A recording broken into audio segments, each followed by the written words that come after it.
Hello students, welcome to my channel. हमने जो new batch start किया हुआ है BA second semester political science का, उसमें हम आज आपका यूनिट नंबर 7 पढ़ने वाले हैं और आपकी जो अदर सभी यूनिट्स हैं उस पर लगातार हम वीडियोस अपलोड कर रहे हैं, क्योंकि मैं पहले भी आपको बता चुकी हूँ कि आपके हर एक यूनिट के अंदर पॉलिटिकल साइंस में बहुत सारे टॉपिक हैं और हर टॉपिक को हम अलग वीडियो में कंप्लीट करा रहे हैं। तो आज की इस वीडियो का टॉपिक है यूनिट नंबर 7, जिसमें हम पढ़ने वाले हैं सरकार के अंग। सरकार के 3 अंग हैं, ये बात आपको पता है, कार्यपालिका, विधायिका और न्यायपालिका। तो आज की इस वीडियो में हम डिटेल में इनको पढ़ने वाले हैं। तो चलिए वीडियो शुरू करते हैं। बाकी अपने सभी टॉपिक और यूनिट्स को पढ़ने के लिए आप political science BA second semester की प्लेलिस्ट जरूर चेक कीजिएगा, आपको इसी वीडियो के डिस्क्रिप्शन बॉक्स में मिल जाएगी। तो जैसा कि मैंने आपको बताया कि सरकार के 3 अंग होते हैं, कार्यपालिका, विधायिका और न्यायपालिका। ये तीनों ही अंग लोकतंत्र को सुचारू रूप से अच्छे तरीके से चलाने के लिए अपनी अलग अलग भूमिकाएं निभाते हैं। तो सबसे पहले हम विधायिका को पढ़ते हैं। तो विधायिका को सबसे पहले हम पढ़ेंगे। विधायिका कानून बनाने वाली संस्था होती है। तो सरकार के जो 3 अंग हैं उनमें सबसे पहले विधायिका, और विधायिका क्या काम करती है? कानून बनाने का काम करती है। तो कानून बनाने की जो संस्था है हमारे देश में वो क्या है? विधायिका है। यह संसद के अंदर आप जानते हैं लोकसभा और राज्यसभा आते हैं, और जो विधान मंडल होता है जिसके अंदर विधानसभा और विधान परिषद आते हैं, तो ये सब विधायिका के रूप में काम करते हैं। चाहे संसद हो या विधान मंडल हो, ये सब क्या करते हैं? विधायिका के रूप में काम करते हैं। विधायिका का जो मुख्य कार्य होता है वो कानून को बनाना होता है। तो जो भी कानून बनेगा हमारे देश में वो कौन बनाएगा? वो विधायिका बनाएगी। और पुराने जितने भी कानून होंगे उनका संशोधन करना, उनमें बदलाव करने का काम भी विधायिका करती है। और जितना भी कार्य सरकार करती है, भारत की सरकार, उन कार्यों पर नजर रखने का काम भी विधायिका का होता है। तो ये बात आपको याद रखना है कि विधायिका का मुख्य कार्य कानून बनाना, पुराने कानूनों का संशोधन करना और सरकार के कार्यों पर नज़र रखना होता है।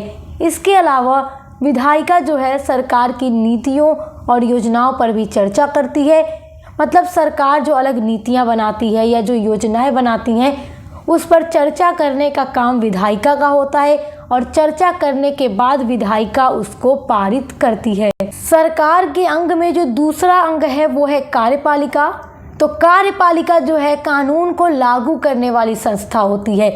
तो सबसे पहले विधायिका जो कानून को बनाती है, तो जिस कानून को विधायिका बनाती है उसी कानून को लागू करने का काम कार्यपालिका का होता है। ये बात याद रखिएगा। तो कार्यपालिका का काम क्या है कि विधायिका के द्वारा बनाए गए जो कानून हैं उनको लागू किया जाए और उन पर प्रशासन चलाना है। इसके अलावा देखो, कार्यपालिका के अंदर राष्ट्रपति आते हैं, प्रधानमंत्री, मुख्यमंत्री, मंत्रिमंडल और सरकारी जितने भी अधिकारी होते हैं वो सारे अधिकारी यानी ऑफिसर कार्यपालिका के अंतर्गत आते हैं।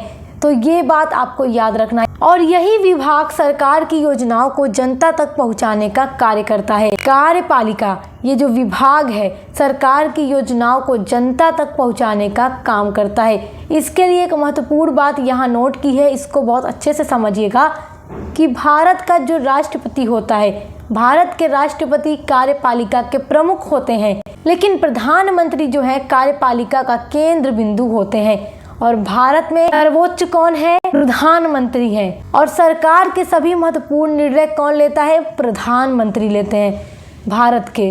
और प्रधानमंत्री मंत्री परिषद का नेतृत्व करते हैं, और राष्ट्रपति को सलाह देने का काम कौन करता है? मंत्री परिषद ही करता है। तो ये बात याद रखिएगा। सरकार के अंग में आपने विधायिका और कार्यपालिका को समझ लिया। अब तीसरे अंग को समझते हैं कि न्यायपालिका क्या है। देखिए, जिस कानून को विधायिका बनाती है उसी कानून को लागू करने का काम कार्यपालिका करती है, और उस कानून की व्याख्या करना और न्याय देने वाली जो संस्था होती है वो न्यायपालिका होती है। न्यायपालिका जो है वो विधायिका, कार्यपालिका इन सबसे स्वतंत्र होती है और स्वतंत्र होकर ये काम करती है। न्यायपालिका का मुख्य कार्य होता है कानूनों की व्याख्या करना। कोई कानून जो हो वो संविधान के विरुद्ध नहीं होना चाहिए।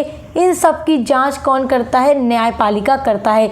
और लोगों को न्याय दिलाने का काम भी न्यायपालिका का होता है। मतलब जैसे हाई कोर्ट है, सुप्रीम कोर्ट है, ये सब क्या है? न्यायपालिका के ही अंग हैं।